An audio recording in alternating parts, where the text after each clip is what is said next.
सास हो तो ऐसी एक दिल छू लेने वाली कहानी। आजकल उषा जी के घर में बहुत धूमधाम से शादी की तैयारी चल रही थी। हर कोई बढ़ चढ़कर शादी में हिस्सा ले रहा था। पता ही है शादी के घर में कितने काम होते हैं। जब तक बेटी विदा न हो जाए तब तक कुछ न कुछ कमी रहती ही है। यही हाल उषा जी और उनके पति सुरेश जी का था। वो बेटी की शादी में कोई कमी नहीं रखना चाहते थे। हर चीज़ को अच्छे से अच्छा करने की कोशिश कर रहे थे। उषा जी अपने पति सुरेश जी से बैठकर बातें कर रही थीं। तभी उनके बेटे का फ़ोन आ गया। बेटा कब आ रहे हो? बहन की शादी में बस कुछ ही दिन रह गए हैं। अभी बहुत काम है बेटा, बस जल्दी से आ जाओ। बस माँ एक दो दिन में आ जाएंगे। उषा और सुरेश जी का एक बेटा मयंक और बेटी रेखा है। मयंक की शादी अभी 2 साल पहले ही वीना से हुई थी। दोनों पति पत्नी मुंबई में नौकरी करते थे और अभी दोनों को ऑफिस से छुट्टी नहीं मिली थी, इसलिए वो लोग अभी आ नहीं पाए। बेटी का अच्छे घर से रिश्ता आ गया तो इस साल उसकी शादी है, जिसकी तैयारियों में सुरेश जी लगे हुए हैं। बीच बीच में मयंक भी शादी की तैयारियों का जायजा लेने आ जाता था। हाँ, उसकी पत्नी वीना नहीं आ पाई थी क्योंकि दोनों का साथ में आना थोड़ा मुश्किल हो जाता है। वीना ने अपनी सास से कहा, मम्मी जी, आपके यहाँ रेखा के लिए कुछ सामान लाना है तो मैं लेती आऊँगी, आप बता दीजिए। पति के हाथ से फ़ोन लेती हुई वीना बोली, क्योंकि वीना और उसकी सास का रिश्ता सास बहू का नहीं, एक दोस्त का था। वीना हर बात बहुत आसानी से अपनी सास से कह लेती थी, नहीं बेटी, बस तुम अपनी तैयारी करके आना, यहाँ तुम्हें कुछ लेने का समय नहीं मिलेगा, अभी बहुत काम पड़े हैं, आकर तुम उसमें बिजी हो जाओगी। मम्मी जी, मैंने तो हर फंक्शन में पहनने के लिए ड्रेसेस ले ली हैं, साथ में मैचिंग ज्वेलरी और चूड़ी भी ले लिए हैं। बच्चों की तरह चहकती हुई वीना बोली, हाँ भाई, दुल्हन की भाभी हो, सबसे सुंदर तो लगना ही चाहिए।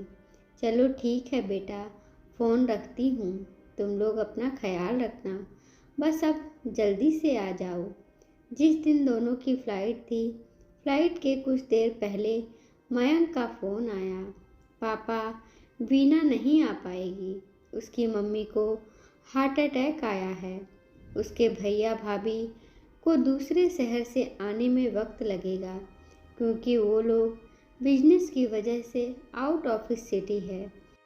तब तक वीना को उनके साथ हॉस्पिटल में रहना पड़ेगा। हमारी आज शाम की फ़्लाइट है, इसलिए मैं ही अकेला आ रहा हूँ। इतना सुनते ही सुरेश जी भड़क उठे, ऐसा कैसे हो सकता है कि ननद की शादी में बहू ना आए? एक ही बहू है हमारी, लोग क्या बोलेंगे? रेखा के ससुराल वालों को क्या कहूँगा कि बहू यहाँ शादी छोड़कर माँ को देख रही है? बहू की जिम्मेदारियाँ यहाँ की हैं। बहू को आने को बोलो, बहू का भाई देखे अपनी माँ को, ये उसकी जिम्मेदारी है।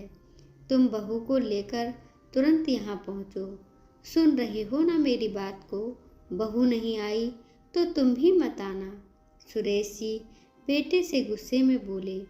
तभी पति के हाथ से उषा जी ने फ़ोन ले लिया, मयंक, वीना को वहीं रहने दो, इस समय समधन जी को किसी अपने की ज़रूरत है और बेटी से बड़ा माँ का सहारा कौन होगा?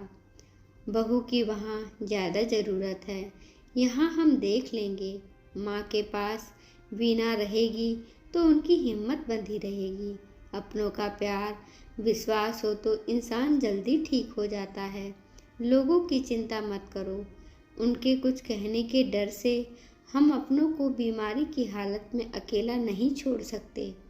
बहू को कहना सब ठीक हो जाएगा, चिंता ना करे और बिल्कुल भी परेशान ना हो, उसकी माँ जल्द ठीक हो जाएंगी। बेटा अब तुम एयरपोर्ट जाओ, तुम्हारी फ़्लाइट का भी टाइम हो गया है। उषा जी के ऐसा करने से उनके पति सुरेश जी की नाराजगी और बढ़ गई।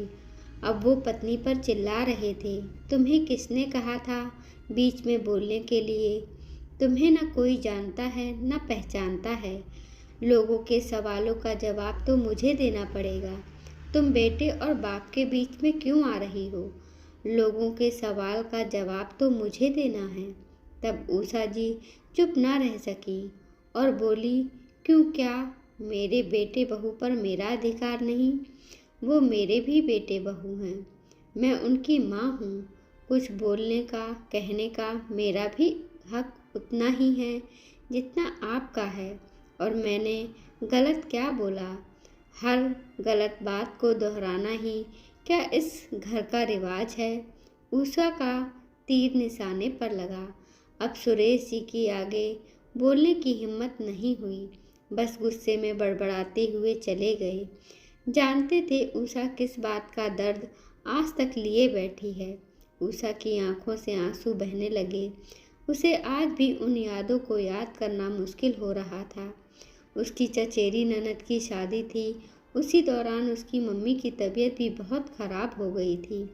जब उसने सुरेश से माँ को देख आने की बात कही तो सुरेश जी ऐसे भड़के थे जैसे उषा ने कितना बड़ा गुनाह कर दिया था। उषा, तुम घर की पहली और बड़ी बहू हो। इस समय तुम्हारी ज़रूरत यहाँ है।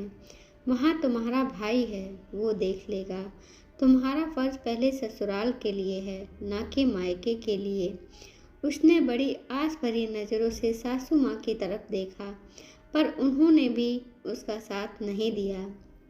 पूरी शादी में अपने आंसुओं को छुपाकर होठों पर मुस्कुराहट बिखेरना कितना मुश्किल था, वही जानती है। अगले दिन उसे अपनी मम्मी के देहांत की खबर मिली और ये अफसोस जिंदगी भर रहेगा। वो अपनी माँ से मिल सकती थी, लेकिन उस पर जिम्मेदारियों का बोझ डालकर मना कर दिया गया था। ऐसा नहीं था कि वो बहू के न आने से दुखी नहीं थी, लेकिन फिर भी वो चाहती थी कि वीना अपनी माँ के पास रहे, क्योंकि माँ सिर्फ बेटे की जिम्मेदारी नहीं होती है, बेटियों की भी जिम्मेदारी होती है। और एक बेटी से वो ये हक नहीं छीन सकती। वो नहीं चाहती थी जो उसके साथ हुआ वो बहू के साथ भी हो। आज भी उसकी आंखों में आंसू थे, मगर खुशी के। उसे खुशी थी कि उसने अपनी बहू का साथ दिया। उसकी बहू को उस दर्द से नहीं गुजरना पड़ेगा जो उसने स्वयं भोगा था। लेकिन ये बात वो अभी भी समझने में असमर्थ थी कि बहू हो जाने से बेटी की अपने माता पिता के लिए जिम्मेदारी खत्म कैसे हो जाती है। बेटों की तरह बेटियां भी तो माँ बाप की जिम्मेदारी उठा सकती हैं ना। क्योंकि माँ को खोना क्या होता है वो उषा जी बहुत अच्छे से समझती थी। शादी के बाद एक बेटी की जिम्मेदारी बस ससुराल की नहीं होती, वक्त आने पर वो माँ बाप की जिम्मेदारी भी उठा सकती है। धन्यवाद दोस्तों, कृपया हमारे चैनल को लाइक करें, शेयर करें, सब्सक्राइब करें और कमेंट करना ना भूलें। धन्यवाद।